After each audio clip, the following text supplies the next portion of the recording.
Hello. How you doing? I'm Justin. Yes, I know. How's it going? Please I'm come and join me. Very nice to meet you. This is fantastic. Wait a minute, let me look around.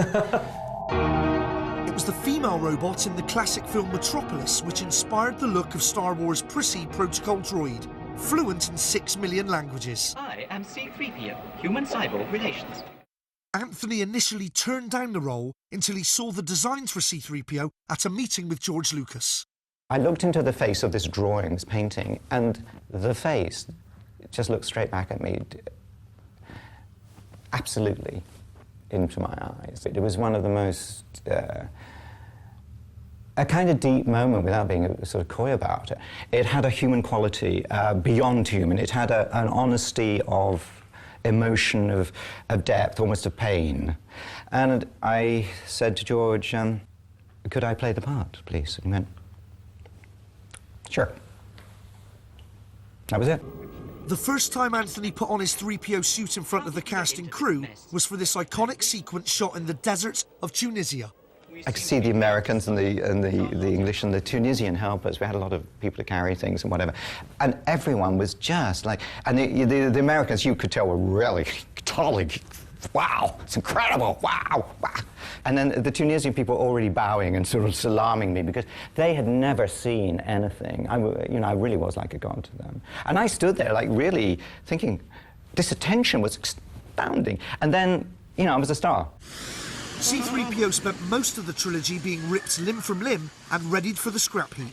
Wait! Oh my! What have you done? As well as whinging about his unfortunate lot in life. Suddenly an overgrown mophead like you would be stupid enough. It was a really isolating role, I will tell you. Even when I was close to the camera or with other actors, I was sort of very cut off, and because you just little eyes to look through. Because of the costume? Difficult at lunchtime when everybody went to lunch over there, and I'm kind of going... and my dresser, Maxie, came in front of me and said, shall I bring you something to... And I went, well, I think I'd quite like to be with everybody else. And to walk was such a nightmare. I didn't pee all day. I took that costume off at 7 o'clock at night. I have to tell you, I was in tears. I don't mind admitting it. I was so... traumatised, I suppose, by... Really? Well, it was like a real deprivation torture. R2 and C-3PO had a difficult relationship. I suppose you might call it love-hate. That's how I see it. More love, really. But out of costume, Anthony Daniels, the actor, and Kenny Baker, the actor, what were you like, the two of you? There was no acting relationship at all. There was none of this... But I did say to him... I do remember one day he was in the thing, and I said, when I say... Typical actor thing today. When I say such and such, can you turn the head and look at me? It's like and he said, well, you say what? I said, well, I said, and I said, you know, he said, no. I said, haven't you read the script? No. I thought, okay. You wanted him to turn the head towards you, so at least he'd be looking at you. I was doing a typical stage actor's thing of working out little bits of whatever your stage play, you know. And he wouldn't turn the head? Well, no, he had no idea what I was talking about. It's like, and I just stopped. I didn't bother. I heard that out of character, you and Kenny absolutely cannot bear each other. We have absolutely no relationship. We have nothing in common. I think we're really quite different people. You would never hang out, talk about how difficult it was to be in costume all day long? No, I guess... With the success of the film, the country goes Star Wars crazy. Star Wars was the first film in history to exploit its success commercially, changing movie marketing forever. Even now, American merchandising is hard at work making robot replicas on an unprecedented scale. R2 and 3PO were arguably the most popular characters in the film, and droid toys, t-shirts and tie-ins flew off the shelves quicker than any others. One of the most sought-after collector's items is this rare Top Trumps card. The gold Todger was allegedly added on by an employee, and nobody noticed till a handful had hit the shops.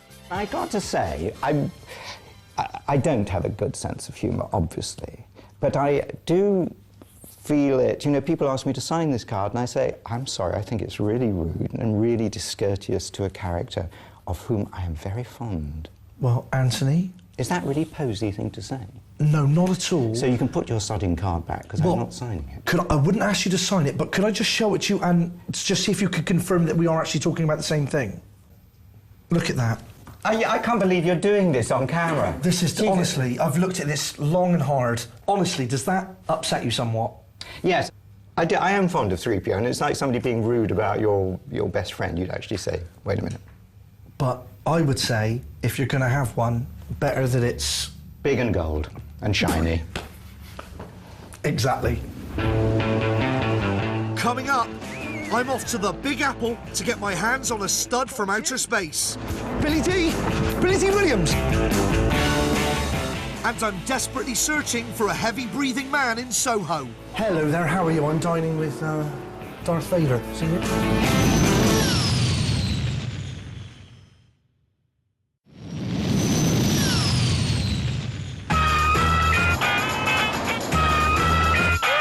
I'm in New York bringing back Star Wars. Rock on!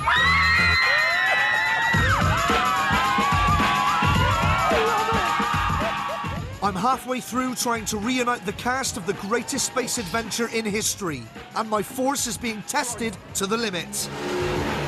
Princess Leia wants my body and says she'll come. Chewie is a maybe. R2 is a yes. But if 3PO shows up, it could all turn ugly. 800? Yeah. In LA, I've been scraping money together to help bring back Luke Skywalker. Giles? Yes, hi. How you doing? And my plan went into action to nab Han Solo with one of the best paps in the business. Actually shaking. We got a tip-off the minute he was seen heading home. I'm going to buzz again. Hello? Hello there, it's Justin here for Harrison. He's expecting me. I'm from Channel 4 in the UK. But my nuisance calling got me absolutely nowhere. If we don't get him, I can live with it. You ever seen him interviewed? He's dull as shit. In fact, fuck him. I'm desperate to recreate my favourite scene from Star Wars with a member of the cast. So I need to hit the road and find me some bounty from The Empire Strikes Back.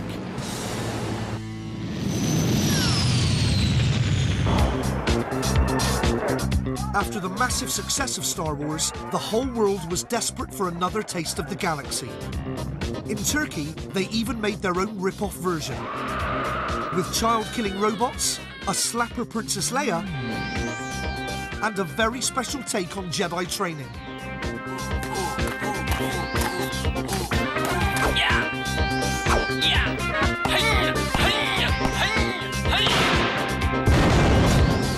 It was 3 years after Star Wars came out when space fever gripped the world again in 1980 with The Empire Strikes Back.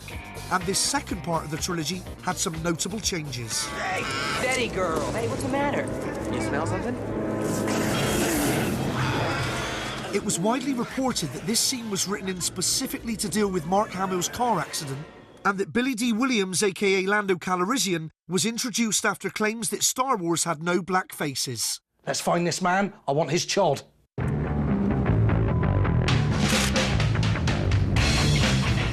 We've had a nightmare tracking Billy D, as he's currently on the road with a touring theatre production. We've got him in our sights, though, and have a 6-hour drive across the state to Syracuse, where we're expecting him on stage later this evening. Oh, it's got to be that. Landmark Theatre, that's it. All right, boys? All right, come on in, boys. Hello there, how are you doing? I'm here to see Billy D. Williams, a.k.a. Lando Calrissian. No, not today. Billy D. Williams isn't performing here today? Come on. So Billy's not strutting his stuff for another night, but thanks to the lady in the box office, I've got the name of the hotel where he's staying. One of the team has spotted a man matching his description inside. We can't enter the premises with our cameras, so I need to sit tight and hope it's